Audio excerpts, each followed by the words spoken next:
ওয়ালাইকুম আসসালাম। একদম ক্লিয়ার দেখতে শুনতে পাচ্ছ কিনা? আমরা কি ক্লিয়ার দেখতে শুনতে পাচ্ছি?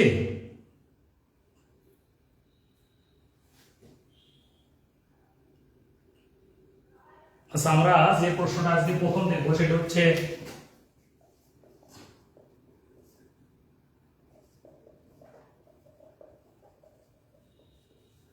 ই কমার্স কি।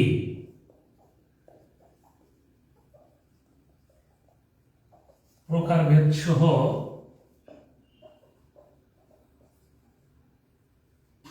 আলোচনা করুন।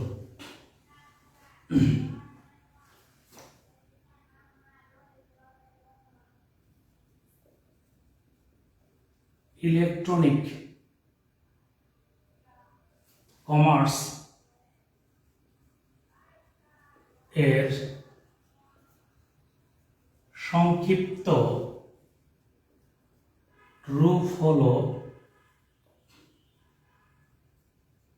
E commerce.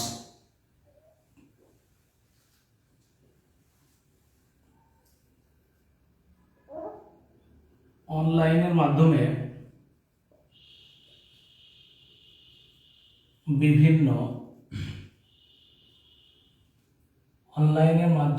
বিভিন্ন পণ্যের ক্রয় বিক্রয় করাকে ই কমার্স বলে।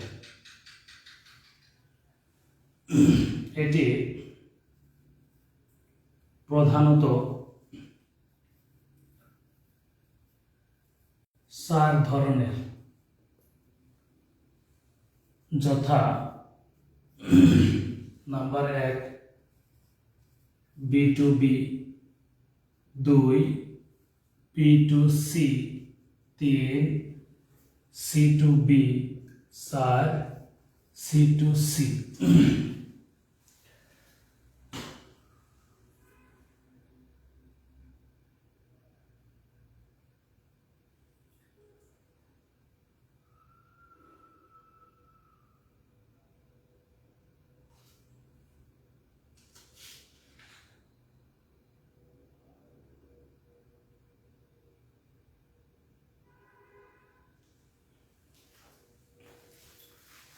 একটু দেখো এখানে কিরকম ঘটনাগুলো ঘটে। আমরা একটা যদি বিজনেস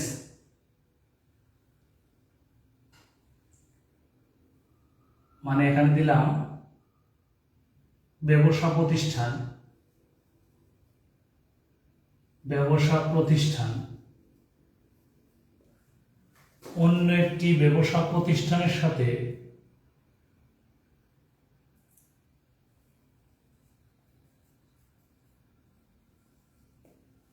একটা কি করে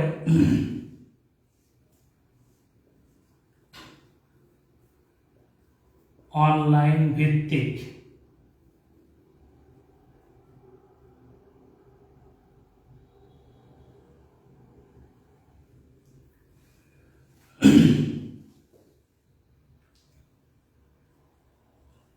পণ্যের ক্রয় বিক্রয় করে। দেখো ক্লিয়ার কিনা? কি বলেছি? একটি ব্যবসা প্রতিষ্ঠান অন্য একটি ব্যবসা প্রতিষ্ঠানের সাথে অনলাইন ভিত্তিক পণ্যের ক্রয় বিক্রয় করে থাকে। এটি হলো মূলত B2B, অর্থাৎ B2B মানে বিজনেস টু বিজনেস। B2B মানে বিজনেস টু বিজনেস। ক্লিয়ার? এটি হলো B2B, এটা আমরা বলি B2B। মোট অনলাইন ভিত্তিক ব্যবসা বাণিজ্যের প্রায় 80% B2B এর মাধ্যমে সম্পন্ন হয়। প্রায় 80% এই B2B এর মধ্যে, যেমন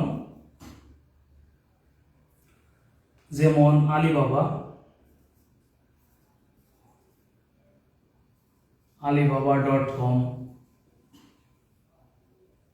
তারপরে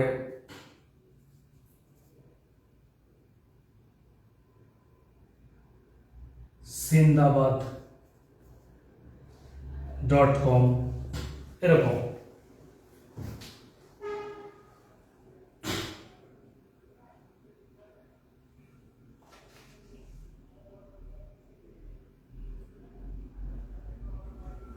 ক্লিয়ার? এইটুকু ক্লিয়ার কিনা একটু বলো, এইটুকু ক্লিয়ার কিনা? রেসপন্স করো যে ডান, শেষ। এখন যদি আমরা বলতাম পরেরটা 2 নম্বর, দেখো B2C, অর্থাৎ ভোক্তা। কি বলতাম? দেখো, একটি ব্যবসা প্রতিষ্ঠানের সাথে একজন ভোক্তার অনলাইন ভিত্তিক পণ্যের ক্রয় বিক্রয়টাকে আমরা বলছি বিজনেস টু কাস্টমার।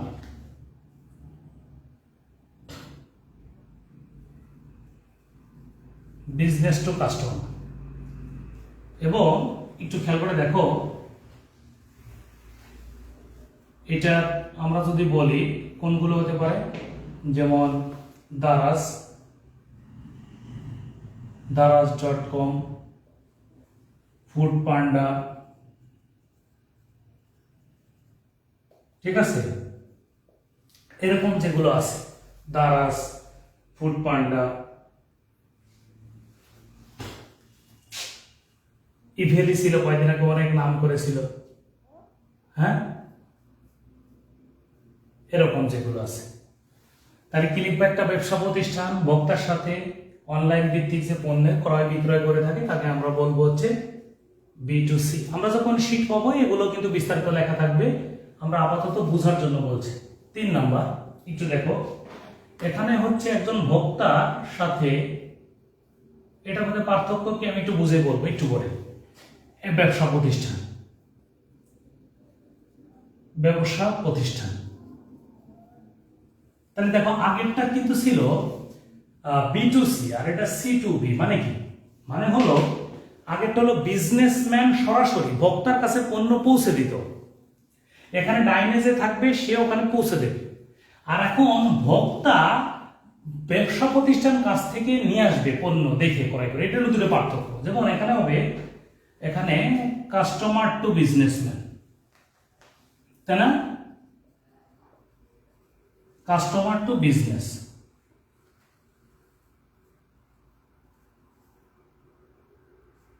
এটুকু। যদি এখানে আমরা দেখি, যেমন তুমি ভোক্তা যে নিয়ে আসবে,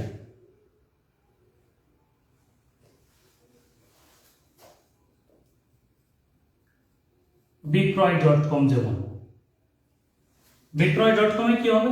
মানুষ বিভিন্ন পণ্যের বিজ্ঞাপন দেবে, তোমার পছন্দ মতো তার সাথে যোগাযোগ করে তোমার পণ্য ক্রয় করে নিয়ে আসতে হবে।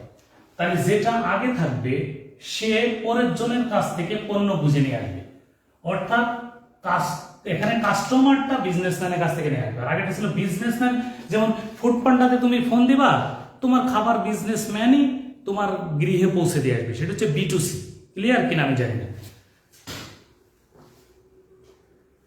আমরা এটুকু ক্লিয়ার?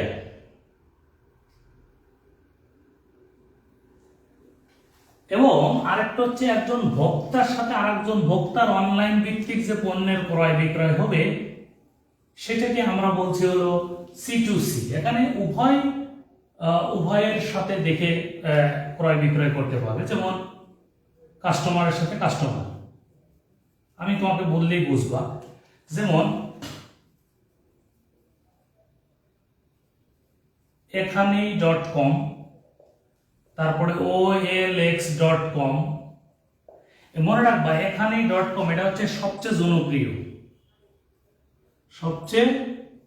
জনপ্রিয় ই কমার্স হচ্ছে এখানেই.com। এখন তুমি যদি বলো দেখো এখানে .com কি, ধরো তোমার দুইটা ঘড়ি আছে, একটা ঘড়ি তুমি বিজ্ঞাপন দিয়ে আরেকজন ভোক্তার কাছে বেচে দিলে, একজন একটা মোটরসাইকেল বিক্রি করে দিল, একজন একটা ব্যবহারকারী গাড়ি বিক্রি করে দিল, এভাবে OLX বা বিক্রয়.com এ করে থাকতে পারে, সরি এখানে .com এর মাধ্যমে করে থাকতে পারে। তাই আমি ক্লিয়ার করে একজন বিজনেসম্যান আর একজন বিজনেসম্যানের সাথে B2B, এটা হলো সবচেয়ে আর্থিক লেনদেন বেশি করে, প্রায় 80%। আর একটা হচ্ছে B2C, বিজনেসম্যান তোমার কাছে পৌঁছে দিয়ে যাবে। আর একটা হচ্ছে C2B, সি মানে আমি পণ্য দেখে কিনে নিয়ে আসবো। আর একটা হচ্ছে C2C, একজন কাস্টমার আর একজন কাস্টমারের কাছে পণ্যের ক্রয় বিক্রয় করতে পারবে। যেমন অনেকগুলো বেচা কেনা সাইট আছে। আমরা এইটুকু ক্লিয়ার কিনা একটু বলবো। আমরা কি এইটুকু ক্লিয়ার? যদি হয়ে যায় তাহলে বলো যে স্যার এইটুকু আমাদের শেষ হয়েছে।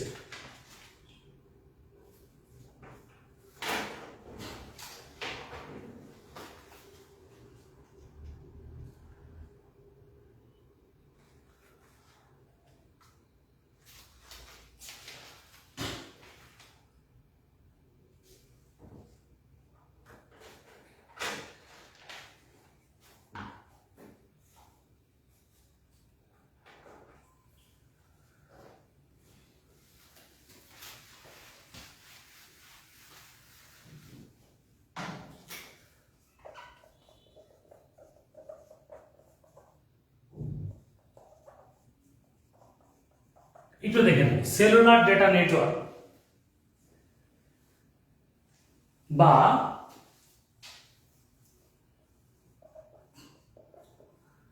মোবাইল টেকনোলজি,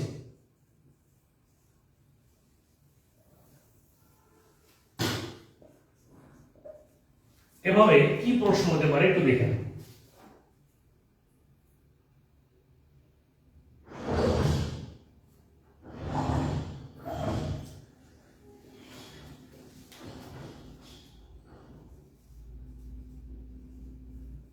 মুখ থেকে মোবাইল কথাটির জন্ম, ঠিক আছে?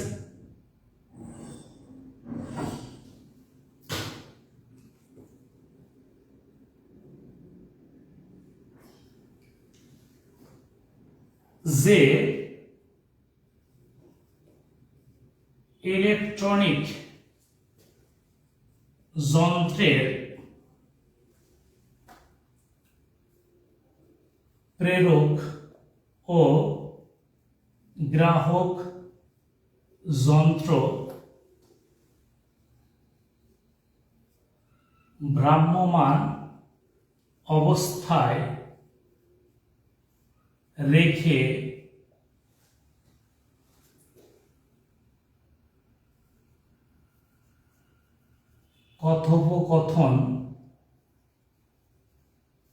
কথোপকথন করা যায় তাকে মোবাইল বলে।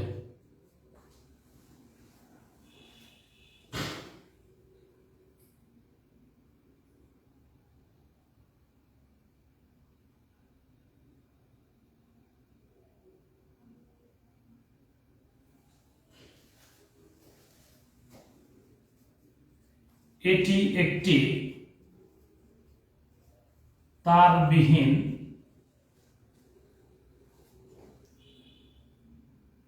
প্রযুক্তি।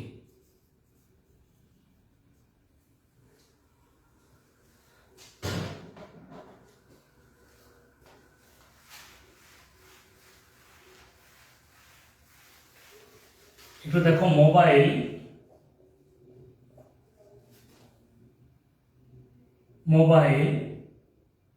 এর ক্ষেত্রে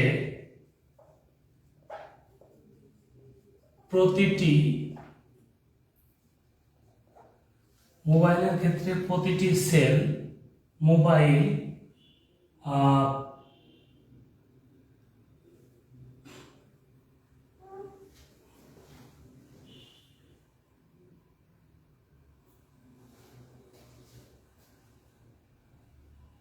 আমরা এভাবে ভাষাটা লিখি, মোবাইল ফোন বিভিন্ন সেলের মাধ্যমে কাজ করে থাকে বলে মোবাইলকে সেল ফোনও বলে।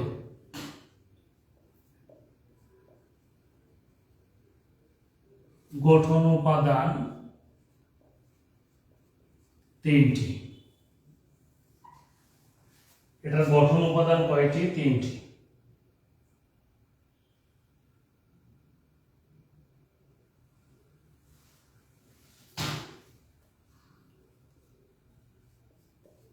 Control unit,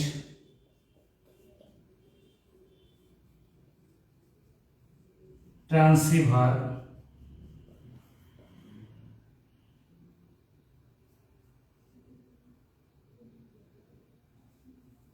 antenna system.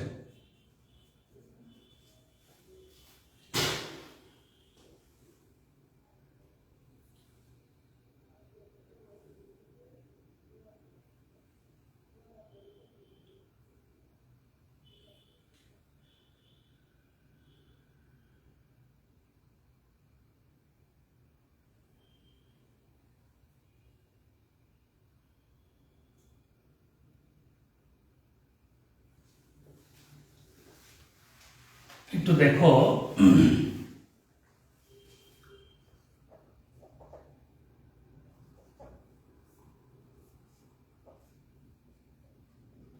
1GM মানে প্রথম প্রজন্ম মোবাইল, ঠিক আছে?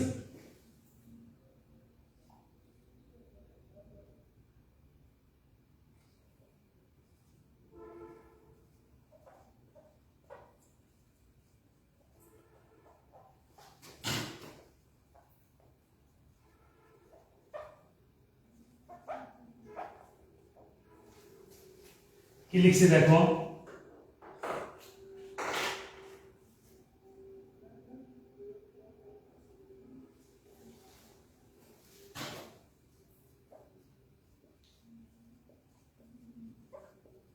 তাহলে 1979 সালে জাপান সর্বপ্রথম চালু করেছে, তবে 1983 সালে উত্তর আমেরিকা বাণিজ্যিকভাবে চালু করেছে। এটার প্রথম যে প্রযুক্তি থাকবে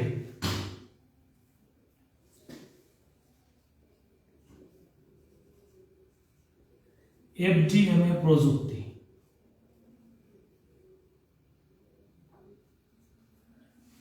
frequency division multiple access. Frequency division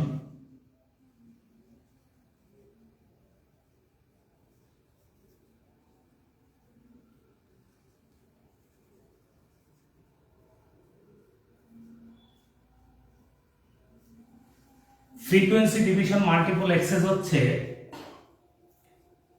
একটি নির্দিষ্ট ফ্রিকোয়েন্সি নিয়ে কাজ করে।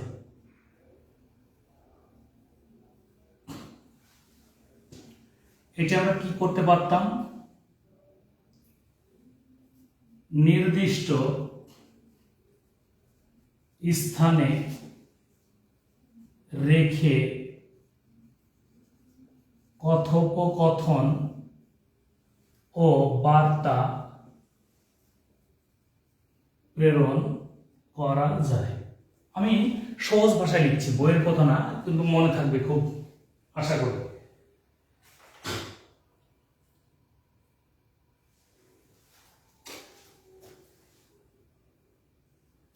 Frequency division multiple access.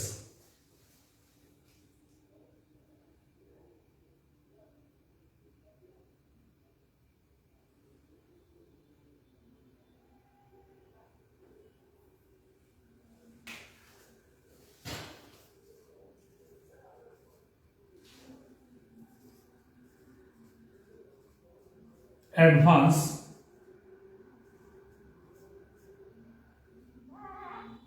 Mobile phone system. এটাকে আমরা সহজে বলতে পারি এ এম পি এস। এএমপিএস। আমি তোমাকে এখন কয়েকটা কথা বলবো, খুব মনোযোগ দিয়ে শুনবা।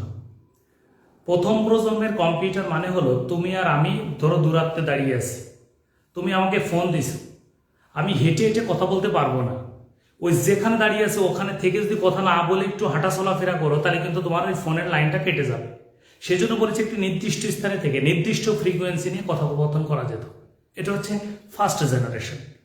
ওই ফ্রিকোয়েন্সি এরফের হলেই আর কথা বলা যেত না, যেটা চালু করেছিল জাপান আর বাণিজ্যিকভাবে উত্তর আমেরিকা। এটুকু ক্লিয়ার কিনা বলো? রেসপন্স করো, এটুকু ক্লিয়ার কিনা?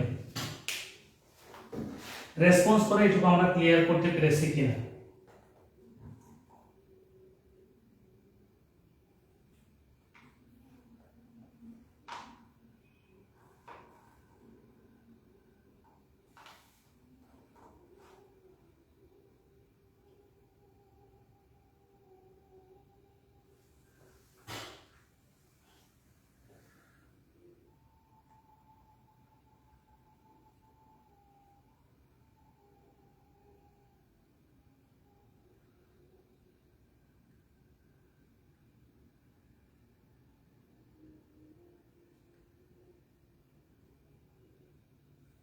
শেষ না?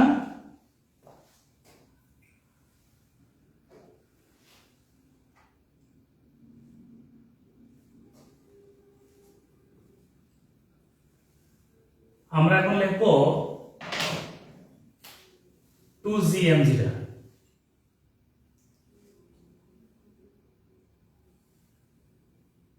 আমরা লিখবো 1991 সালে ফিনল্যান্ড। ফিনল্যান্ড তাই লিখছো? ফিনল্যান্ড।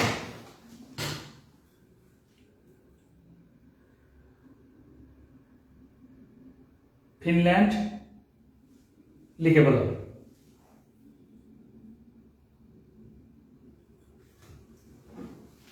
এখানে প্রযুক্তি হচ্ছে CDMA, অর্থাৎ কোড ডিভিশন।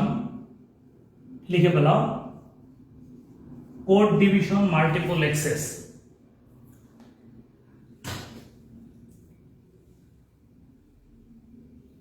এটা বিভিন্ন ফ্রিকোয়েন্সি নিয়ে, বিভিন্ন মানে নড়াচড়া করা যেত, এটা বিভিন্ন স্থানে রেখে চলমান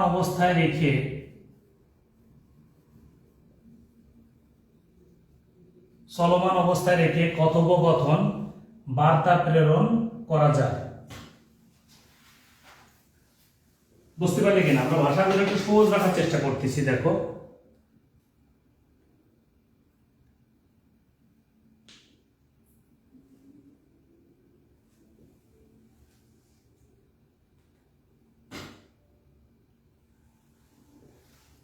এখন একটু দেখবা এখানে আরেকটা করা যায়, কথোপকথন বার্তা ছবি প্রেরণ করা যায়। এইটুকু লেখো, বার্তার সাথে একটু ছবি লাগাই দাও, ছবি কথা লাগাই দাও।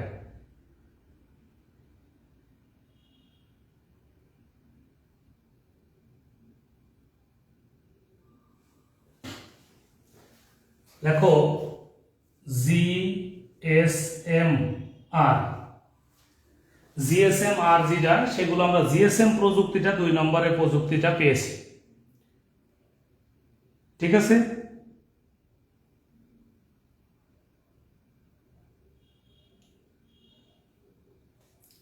GSM হচ্ছে global system for mobile communication.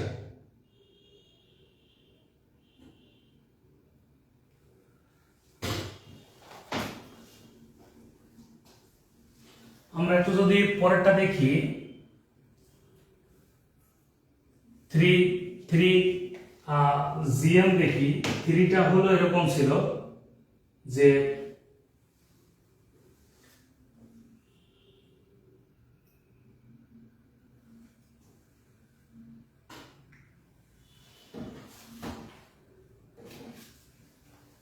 আমরা এখানে একটু দেখে নাও। 2001 সালে জাপান সর্বপ্রথম চালু।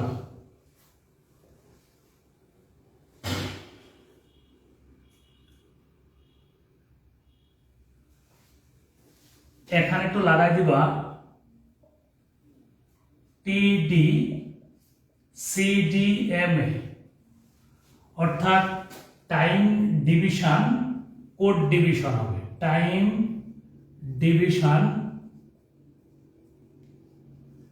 Division code division multiple access হয়ে থাকবে।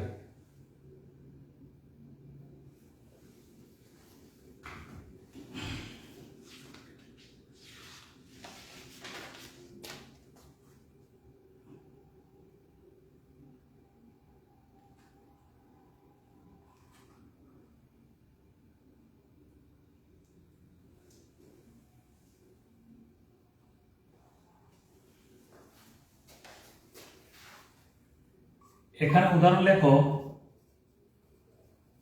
Universal telecommunication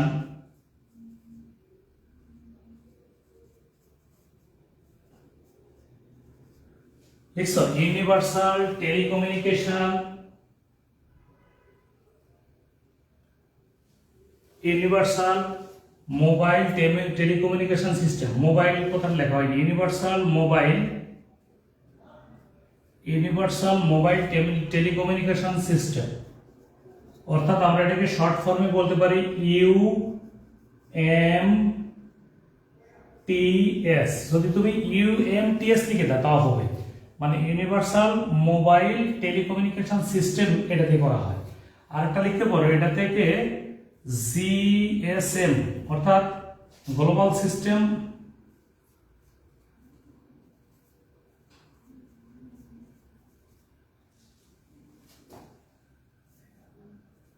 mobile telecommunication, GSM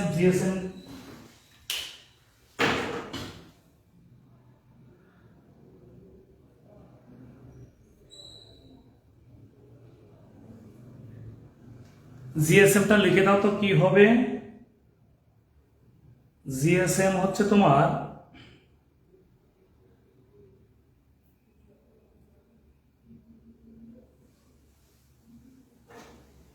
তোমরা বাকিটা লেখো মোবাইল কমিউনিকেশন।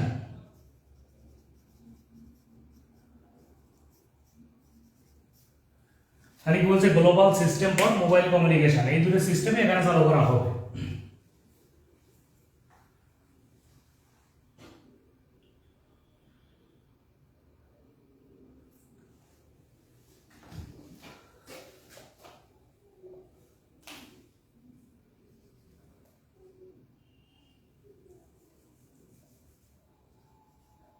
দুই 2006 দক্ষিণ কোরিয়া সর্বপ্রথম চালু করেছে।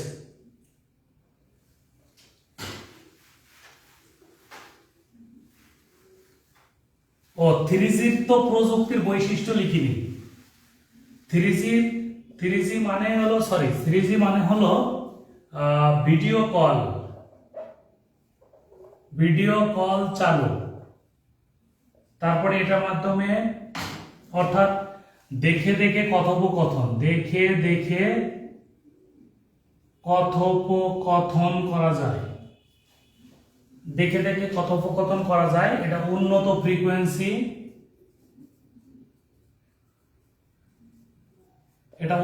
ফ্রিকোয়েন্সি, ঠিক আছে। তাহলে দেখে দেখে কথোপকথন করা যায়, উন্নত ফ্রিকোয়েন্সি ব্যবহার করা হয়েছে।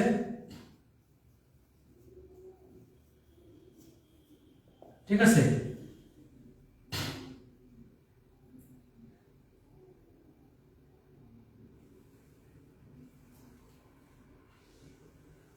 এই দুটো বৈশিষ্ট্য ওখানে একটু যুক্ত করে না।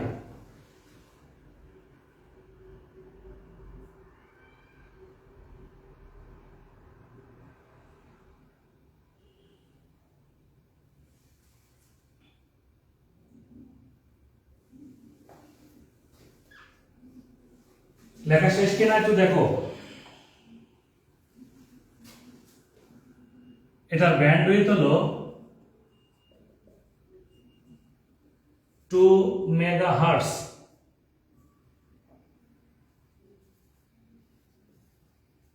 আর এটার বাংলাদেশে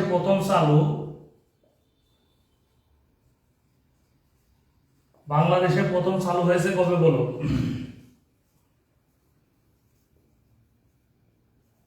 14 অক্টোবর 2012। সেটা ছিল টেলিটকের মাধ্যমে এটা চালু হয়েছিল। আমরা কি বুঝতে পেরেছি? আমরা কিন্তু 3Gর বৈশিষ্ট্যগুলো লেখা ছিল না, এই জন্য আমরা 3Gর বৈশিষ্ট্যগুলো একটু লিখে দিলাম।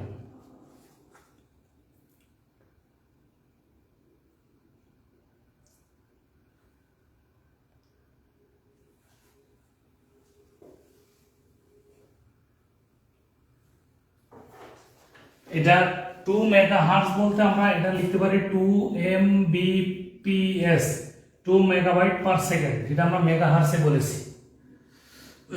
এখন আমরা দেখব চতুর্থ প্রজন্ম। একটু দেখো 4GM। যেটা 4GM হচ্ছে 2006 সালে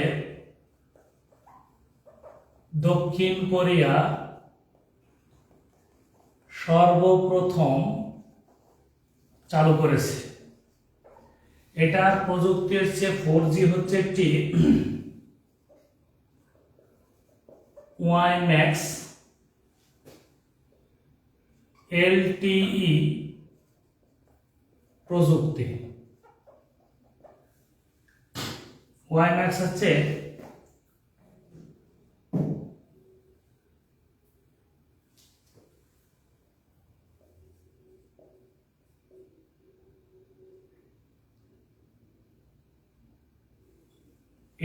world wide microwave for access. আর এটি হচ্ছে লং টার্ম ইভলিউশন। হ্যাঁ,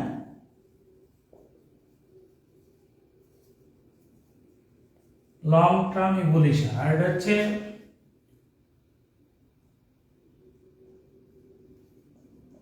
ওয়ার্ল্ড ওয়াইড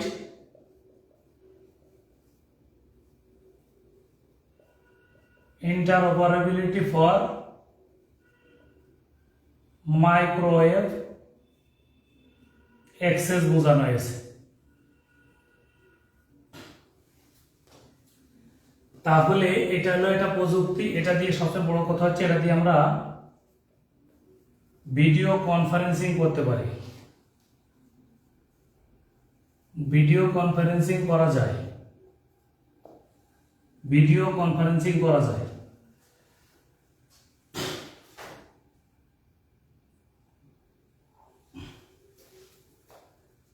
3G এর চেয়ে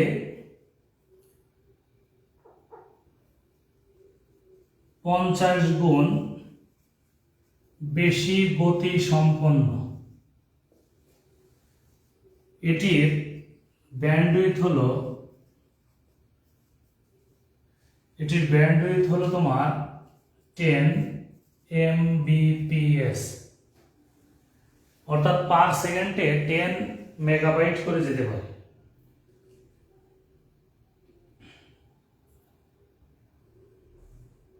লং টার্ম ইভলিউশন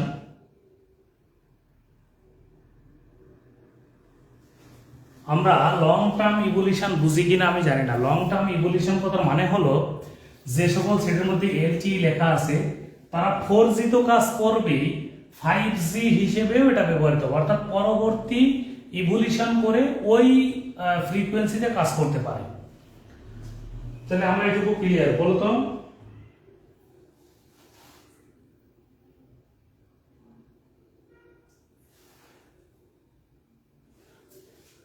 যেমন এটার উদাহরণ হচ্ছে, উদাহরণগুলো দেখো মনে রাখতে সুবিধা হবে। উদাহরণ হচ্ছে WiMAX 2 আর LTE অ্যাডভান্স। তাহলে ওয়াইম্যাক্স তো আমরা লিখেছি, world wide interoperability for microwave access আর লং টার্ম ইভলিউশন অ্যাডভান্স, এটা হচ্ছে উদাহরণ। আমরা কি এটুকু ক্লিয়ার? একটু বলো তো ভাই, এটুকু ক্লিয়ার কিনা? একটু রেসপন্স করো প্লিজ, একটু রেসপন্স করলে ভালো হবে।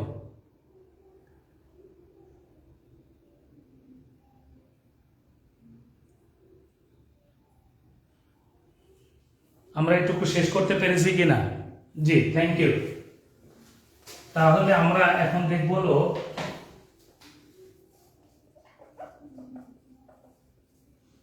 টোপোলজি কি।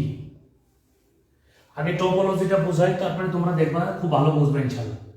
আমরা এখানে একটি কম্পিউটার রাখলাম, লিখলাম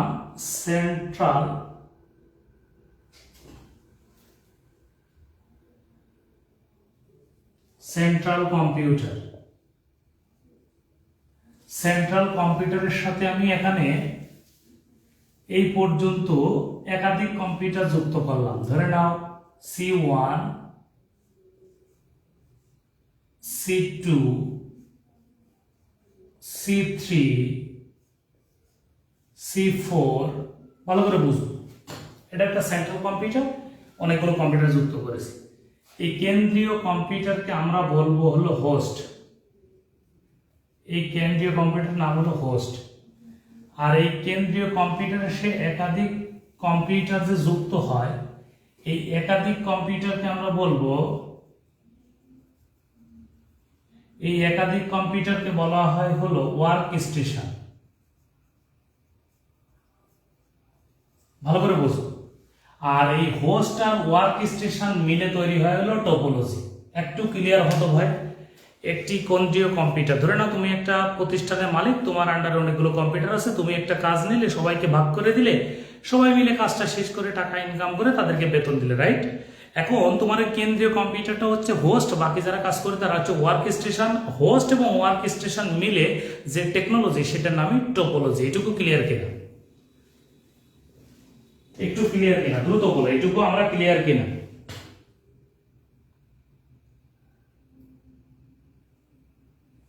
ক্লিয়ার। এখন তাহলে আমরা একটু লিখতে পারি, একটি কেন্দ্রীয় কম্পিউটারের সাথে কি লিখতে পারি? একটি কেন্দ্রীয় কম্পিউটারের সাথে, একটি কম্পিউটারের সাথে বিভিন্ন যন্ত্র বা যন্ত্রাংশকে যুক্ত করে নেটওয়ার্কিং সিস্টেমের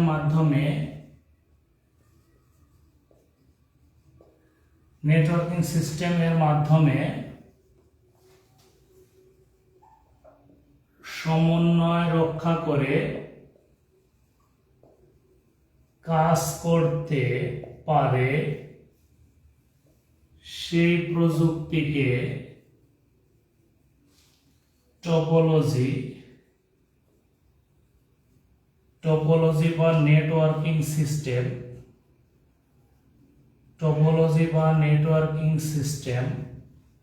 বলে। টোপোলজি বা নেটওয়ার্কিং সিস্টেম বলে। এটুকু লেখা শেষ আশা করি। টোপোলজি বা নেটওয়ার্কিং সিস্টেম।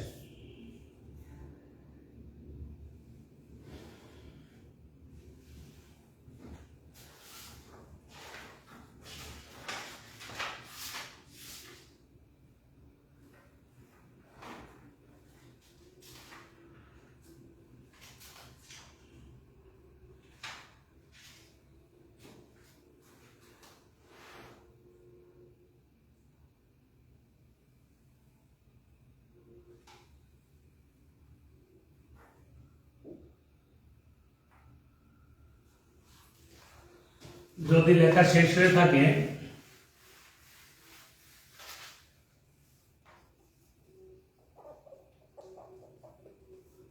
এক হলো বাস টোপোলজি, দুই হলো রিং টোপোলজি, তিন হলো মেশ টোপোলজি, 4 হলো bus ring mesh tree topology. 5 নম্বর হলো বাস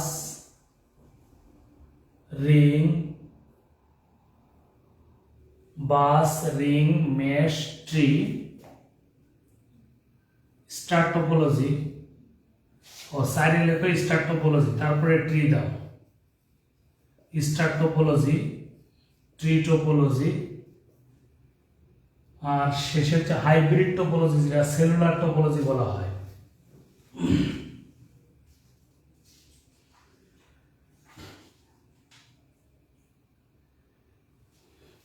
লাস্টে লেখো হাইব্রিড টোপোলজি। এই 6টাকে লিখে নাও, bus ring mesh star tree hybrid.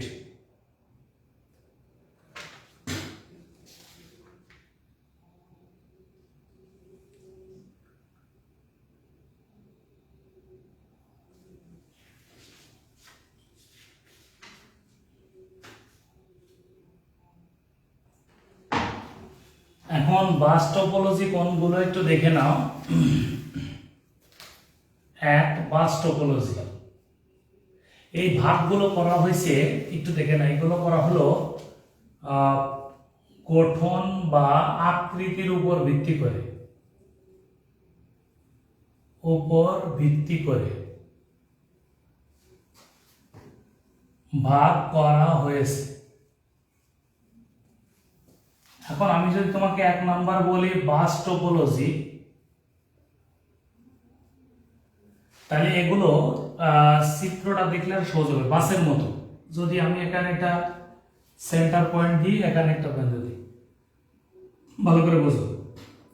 এখানে আমি একটা কম্পিউটার লিখলাম C1, এখানে দিলাম C2, এখানে দিলাম C3, এখানে দিলাম C4, এভাবে চিত্রটা আঁকবা। আর প্রথম কথা হচ্ছে এটার খরচ কম। 2 নম্বর হচ্ছে ডেটা স্থানান্তর বেশি, এটার হ্যাকিং এর সম্ভাবনা নাই, হ্যাকিং এর সম্ভাবনা কম।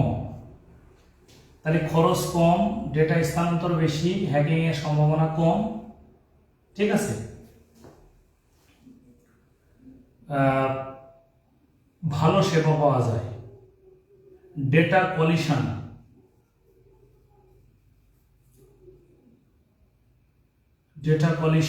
হয় না, মানে ডেটার মধ্যে জ্যাম বাঁধে না আর কি। উদাহরণ হচ্ছে তোমার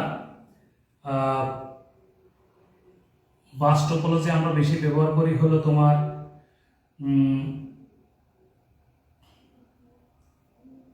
বাসা বাড়িতে আমরা সবচেয়ে বেশি ব্যবহার করে থাকি। ওই যে বাসা বাড়িতে যে ব্রডব্যান্ড লাইনগুলো দেওয়া হয়,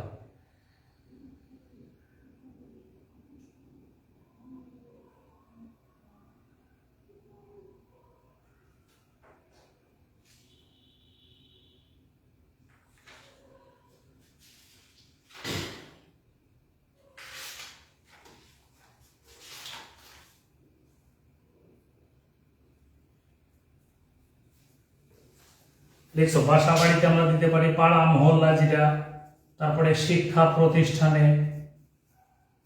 শিক্ষা প্রতিষ্ঠানের ল্যাবে, এগুলো আমরা ব্যবহার করে থাকি। এরপরে 2 নম্বরে তুমি যদি দাও রিং টোপোলজি, একটু দেখো রিং টোপোলজি কোনগুলো। রিং টোপোলজি হচ্ছে তোমার, এখানে আমি C1 দিলাম। ও আরেকটা কথা এখানে লিখতে পারতে যে এখানে তোমার যে কোনো একটি কম্পিউটার যদি সংযোগ বিচ্ছিন্ন হয়ে যায়, তাহলে বাকি কম্পিউটারগুলো সচল থাকে। বাসের মধ্যে একটু লিখে নাও, বাসের মধ্যে একটা কথা লিখে নাও, আমি যেহেতু মুছে ফেলেছি, বলবা যে বাস টোপোলজিতে যে কোনো একটি কম্পিউটার বিচ্ছিন্ন হয়ে গেলেও অন্য কম্পিউটারগুলো সঠিকভাবে সচল থাকে। ক্লিয়ার? এইটুকু লিখলে হবে। আর এখানে দেখো এখানে হলো C3, এখানে লিখবা C4, এইভাবে করে সংযোগগুলো থেকে থাকে। এখানে রিং টপোলজির সবচেয়ে মূল কথা হচ্ছে এখানে কোনো কেন্দ্রীয় কম্পিউটার থাকে না। কেন্দ্রীয় কম্পিউটার থাকে না।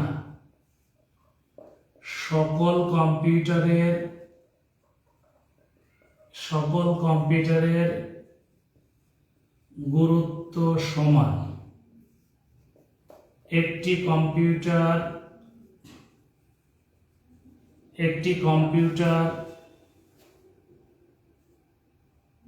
বিচ্ছিন্ন হয়ে গেলে সকল কার্যক্রম বন্ধ থাকে। সবচেয়ে কম জনপ্রিয় টপোলজি। যেমন আমরা যদি বলি এটা ব্যবহার নেই বললেই চলে, তারপরও ক্ষুদ্র ব্যাংক বীমা এটির ব্যবহার সবচেয়ে কম। লিখে রাখো, এটির ব্যবহার সবচেয়ে কম। তাহলে রিং টপোলজি এইটুকু। আচ্ছা, বোর্ড কি দেখা যায় না? আচ্ছা, একটু রেসপন্স করো তো, বোর্ড দেখা যায় কিনা?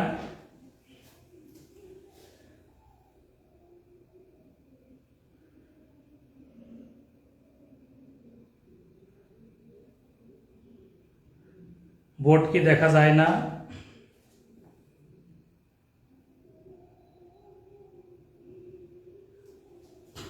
ক্লিয়ার দেখা যাচ্ছে, রাইট?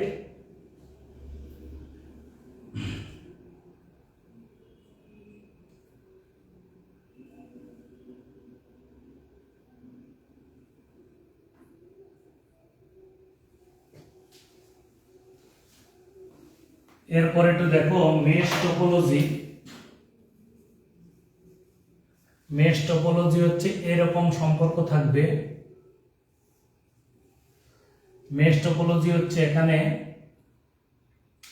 কোনো কেন্দ্রীয় কম্পিউটার থাকে না। ঠিক আছে,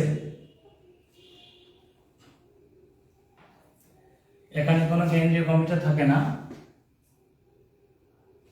এটা না লিখে প্রথম কথা লেখো,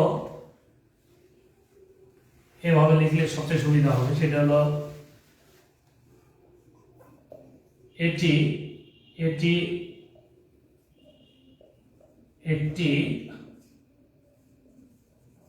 আপগ্রেশন টপোলজি। এটি একটি আপগ্রেশন টপোলজি। এটি একটি ব্যয়বহুল টপোলজি। একটি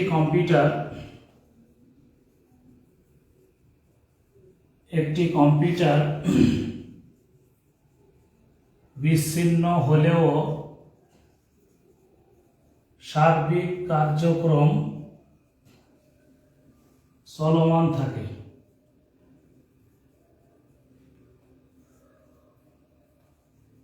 এই টপোলজিতে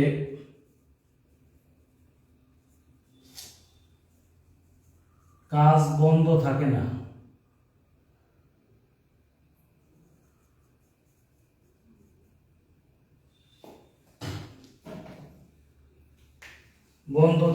বলে ভালো ফলাফল পাওয়া যায়।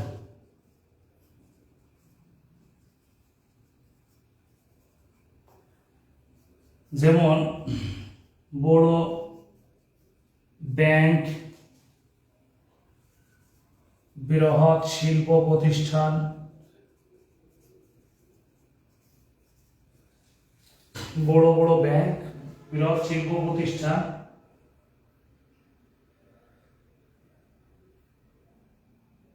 এটা ব্যবহার করে থাকে।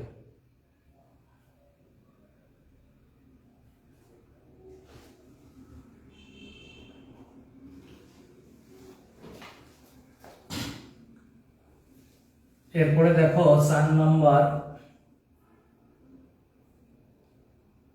Star topology. স্টার টপোলজি হচ্ছে, স্টার টপোলজিটা দেখো কিভাবে স্টার মানে তারার মতো হবে। স্টার টপোলজি এরকম, স্টার টপোলজিটা দেখো এখানে একটা কেন্দ্রীয় সি থাকবে, এখানে 1 2 3 4 5 C1 C2 C3 C4 C5। প্রথম কথা হচ্ছে কেন্দ্রীয় কম্পিউটার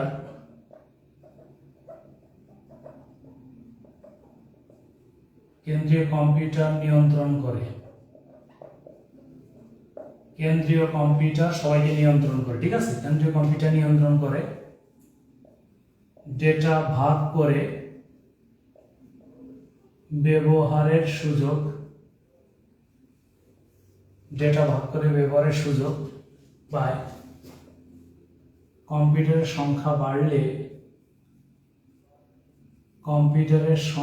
বাড়লে ডেটা স্থানান্তর কমে যায়।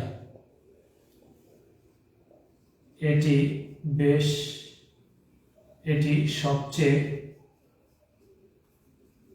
জনপ্রিয়, যে আমরা রাউটার যেটা ব্যবহার করি, স্টার টপোলজি মানে রাউটারের মতো, এটা সবচেয়ে জনপ্রিয় টপোলজি।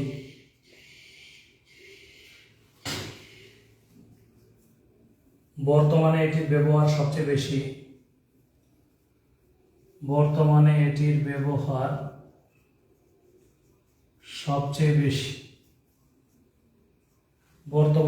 ব্যবহার সবচেয়ে বেশি।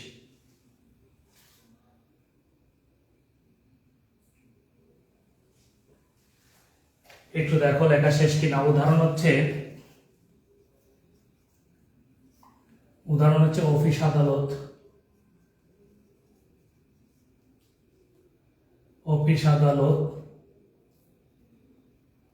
শিক্ষা প্রতিষ্ঠান এটা ব্যবহার করে, বিভিন্ন গবেষণাগারে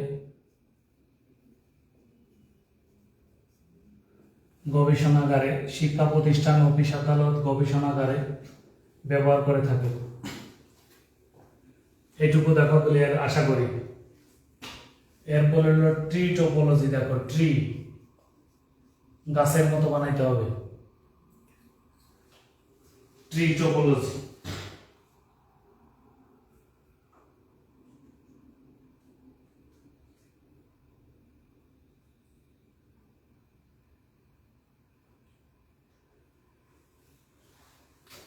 এখন দেখো ট্রি টপোলজিটা হবে এরকম। প্রথমে আমরা এটা একটা বাস টপোলজি দেব, আমরা সিসি দিলাম এই পর্যন্ত, 1 2 3 4 C1 C2 C3 C4, এর সাথে যোগ হবে স্টার, 1 2 3 4 5, 1 2 3 4 5, 1 2 3 4 5, 1 2 3 4 5। আমি তোমাকে বোঝানোর জন্য বলছি। দেখো এখানে আবার আমরা একটা গোল দিয়ে দেব,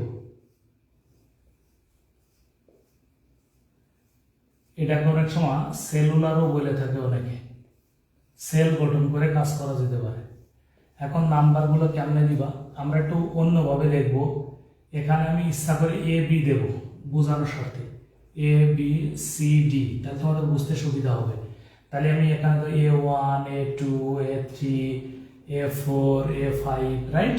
তারপরে তোমার এখানে যদি সি দিই, C1 C2 C3 C4 C5, এখানে যদি এরকম করে B1 B2 B3 B5 B4 B5, right, এভাবে দেব।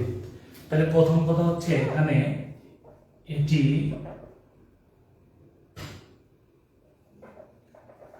এক ধরনের হাইব্রিড টপোলজি।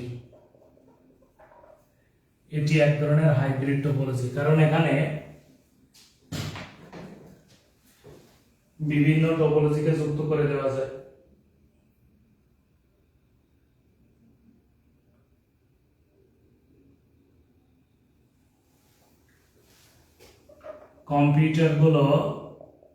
কম্পিউটারগুলো শাখা প্রশাখার ন্যায় বিন্যস্ত।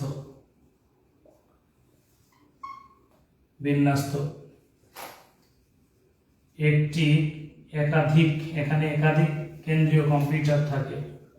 একটু দেখো, একাধিক কেন্দ্রীয় কম্পিউটার থাকে।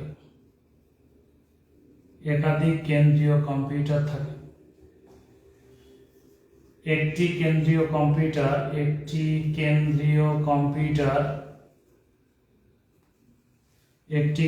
কম্পিউটার অনেকগুলো কম্পিউটারকে নিয়ন্ত্রণ করে। ঠিক আছে, কি বলেছি দেখো, বলেছি এখানে অনেকগুলো কেন্দ্রীয় কম্পিউটার এখানে নিয়ন্ত্রণ করে থাকে।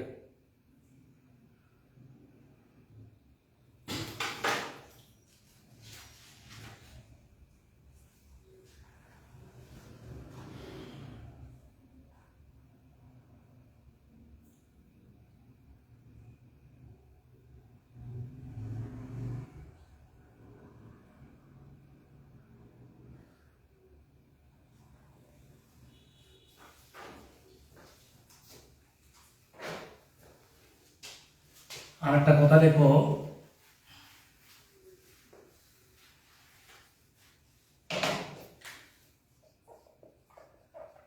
হাব ও সুইচের মাধ্যমে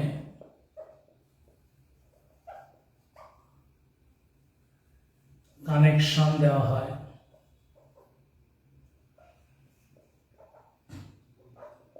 হাব সুইচ রাউটার আমরা পরে পড়ে নেব, শুধু জেনে গেলাম। এখানে আমি লিখিনি, এখানে D1 D2 D3 D4 D5 লেখা যাবে। হ্যাঁ,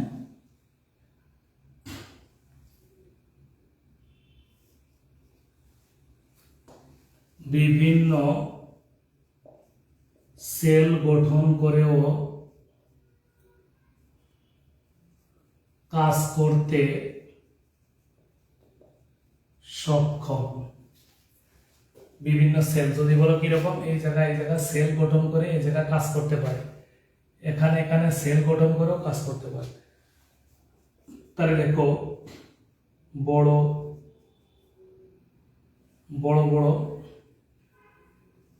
বড় আর্থিক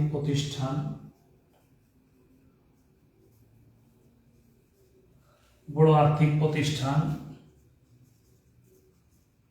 ফোন কোম্পানি ইত্যাদি, বড় যে আর্থিক প্রতিষ্ঠানগুলো আছে, ফোন কোম্পানি আছে, তারা এটা নিয়ন্ত্রণ করতে পারে।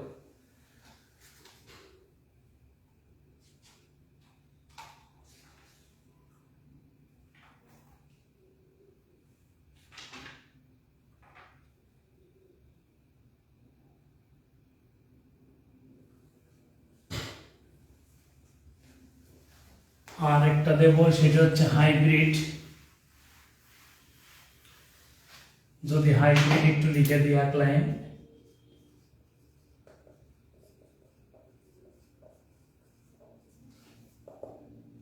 দুই বা ততোধিক টোপোলজি একত্রে যুক্ত করে হাইব্রিড টোপোলজি তৈরি করা হয়।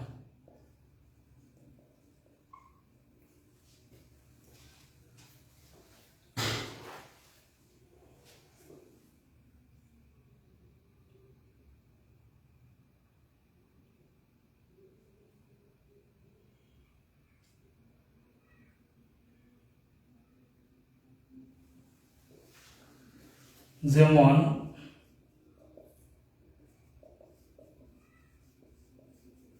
ইন্টারনেট একটি হাইব্রিড টপোলজি, কারণ এক্ষেত্রে সকল টপোলজি ব্যবহার করা হয়।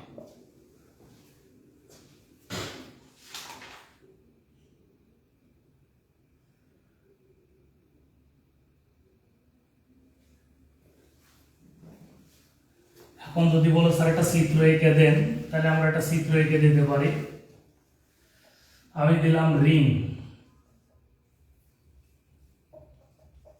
রিং টপোলজি প্লাস দিলাম স্টার টপোলজি, ধরে নাও, ঠিক আছে? এরকম তার রিং কেমন, আমি রিং একটু স্টাইল করে আঁকলাম বোঝানোর স্বার্থে, একটু সুন্দর করার জন্য। তোমরা তো এটা পারবে, এভাবেও লেখা যায়, ঠিক আছে? এখানে কোনো কেন্দ্রীয় কম্পিউটার থাকবে না। এখানে দিলাম এ বি সি ডি, এখানে একটি স্টার টপোলজি দিলাম, 1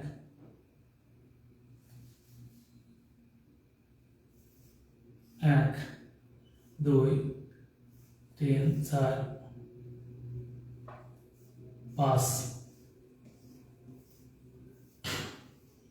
ঠিক তুমি আগে যা শিখেছো তাই লিখবা, C1 C2 C3 C4 C5, ধরো এখানের সাথে যুক্ত করে দিলাম।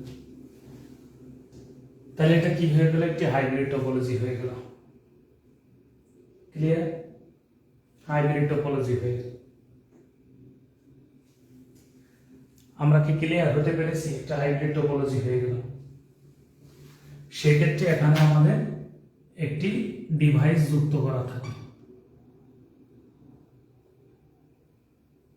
একটা অতিরিক্ত ডিভাইস দেওয়া লাগে, যেটা রাউটার বলো, সুইচ বলো বা হাব বলো ইত্যাদি, এখানে যুক্ত করা। আমরা হাবই লিখে দিলাম, কথার কথা, হাবের সাথে যুক্ত করে দিলাম, হাব বা সুইচ। এটা হলো ফিগারটা হলো তোমার একটি, অবশ্যই দুইটা নেটওয়ার্ক যুক্ত করলে হাব বা সুইচ লাগবে, যেটা আমরা একটু আগে লিখে দিয়েছি। তাহলে এখানে আমরা যেহেতু আমি আবারও বলি, যেহেতু আমরা বলেছি যে ট্রি টপোলজি এক ধরনের হাইব্রিড টপোলজি, এখানেও মনে রাখবো হাইব্রিড টপোলজিতে হাব বা সুইচ ব্যবহার করা হয়ে থাকে। তাহলে এটা ফিগারটা হচ্ছে স্ট্রাকচার অফ হাইব্রিড টপোলজি। একটু বলো তো ভাই, বোঝাতে পেরেছি কিনা, আমরা ক্লিয়ার কিনা? একটু ক্লিয়ার কিনা বলো তো, সত্যি মানে একদম মন থেকে বলো যে বুঝতে পেরেছো কিনা, ঠিক আছে? আমরা কি বুঝতে পেরেছি কিনা একটু বলো।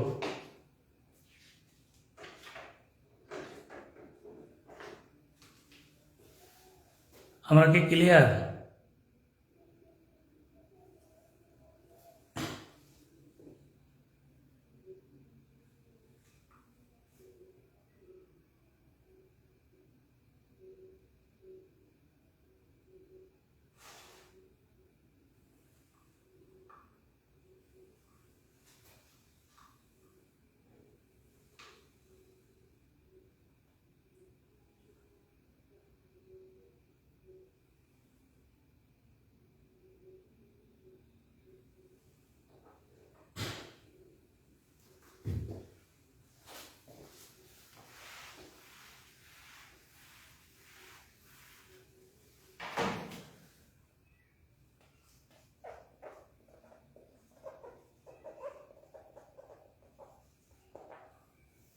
একটু লেখো, ক্লাউড কম্পিউটিং।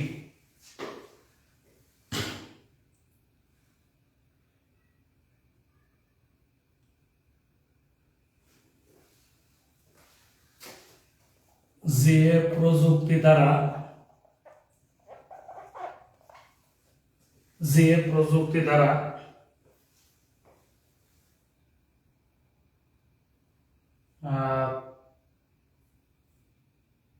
ব্যবহারকারীদের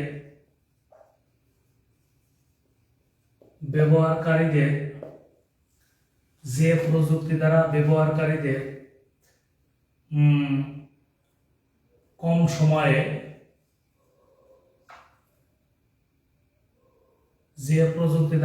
সময়ে অধিক মাত্রায় ইন্টারনেট সেবা প্রদান করা যায় তাকে ক্লাউড কম্পিউটিং বলে।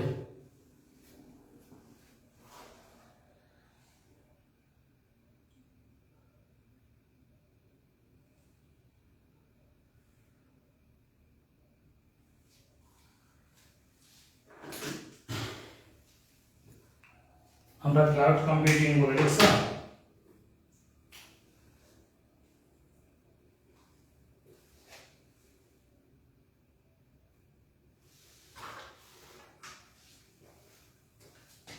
এখন লেখো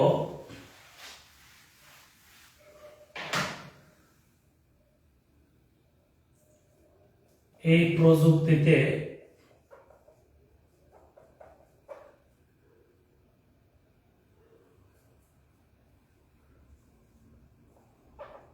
অনেকগুলো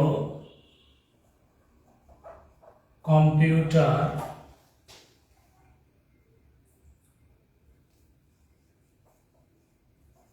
জড়ো হয়ে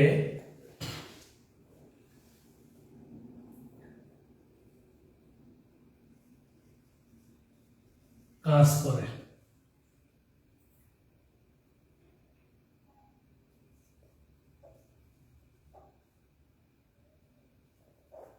বৈশিষ্ট্য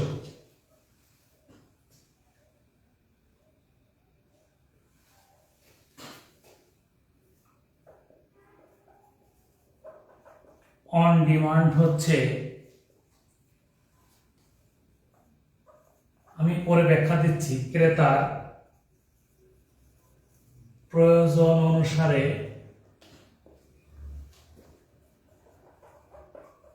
সেবা প্রদান করা হয়।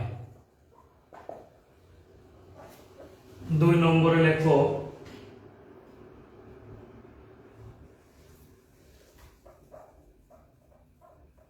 রিসোর্স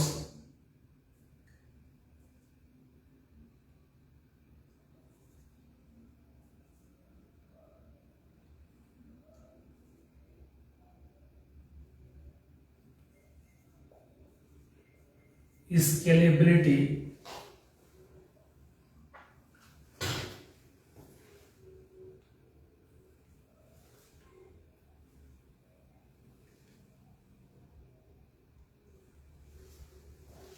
ক্রেতার সব ধরনের চাহিদা পূরণ করা হয়। 3 নাম্বার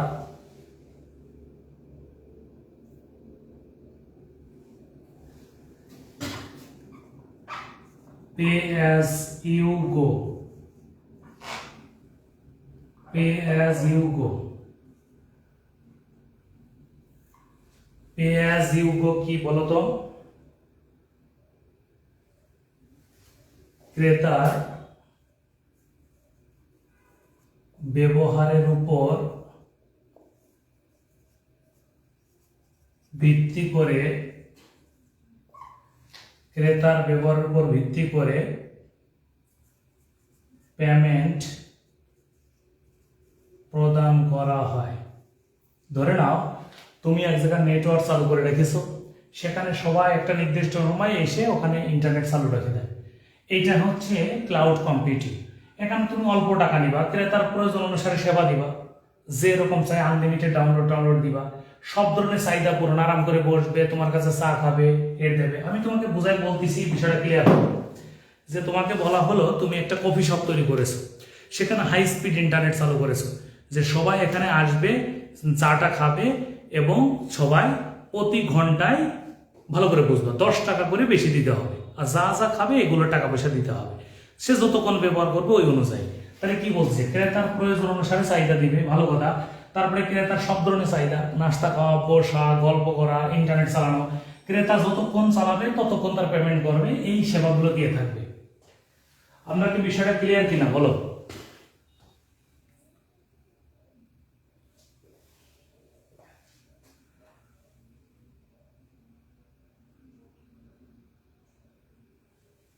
এখন এটা সুবিধাটা কি দেখো, এটাতে তুমি অনেকগুলো সুবিধা পাবা।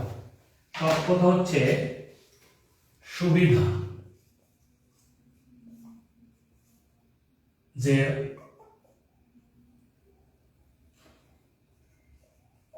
খরচ খুবই কম।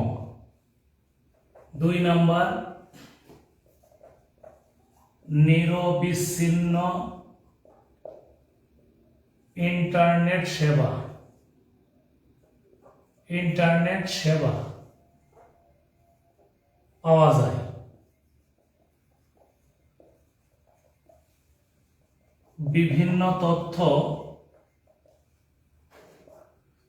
আপলোড ও ডাউনলোড করা যায়। 4 নাম্বার, বিভিন্ন সফটওয়্যার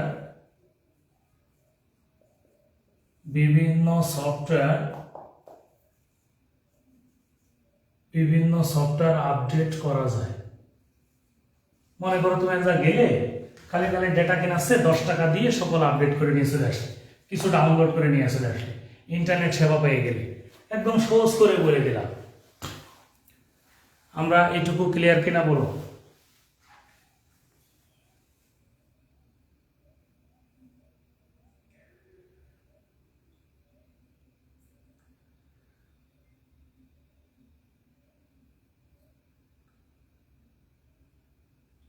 ঠিক আছে, তাহলে ইনশাআল্লাহ আমরা পরের ক্লাসে বাকি যেটুকু আছে ইনশাআল্লাহ শেষ করে দেব।